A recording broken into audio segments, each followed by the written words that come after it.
Hello, welcome to my channel, Sam777. My name is Sam. Now I'll be doing an example of if function where it has to meet many conditions, two conditions or more.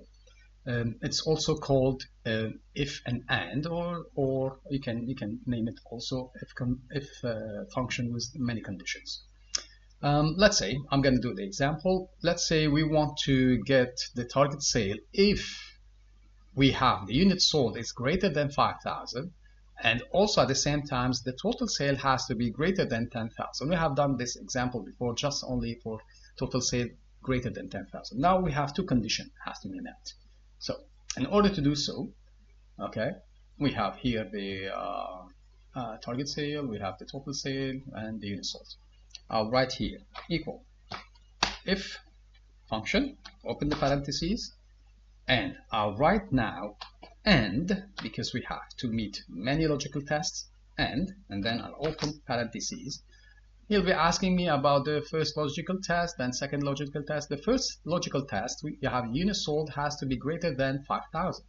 Here, unit sold, okay, greater than 5,000. The second condition, total sale has to be greater than 10,000. The total sale, okay, greater than 10,000. Okay, now I'll close the parentheses and I'll put the value if it's true, the second part of if function, and the third part of if function. The value if it's true, yes, we have met the target sale reached, yes, and if we didn't meet the target sale, I'll put a comma, then open quotes, no. I'll type no, and then close it with the double quotes, and then end it with the parentheses, no. As you can see here, we have two units, 2,000 and 12,000. It met only one condition, so no. And just I'll be dragging this down.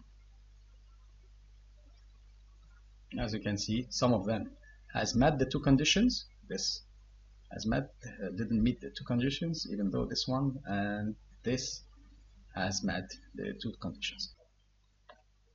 Please don't forget to subscribe to my channel and give me a like. This will help me to do more videos.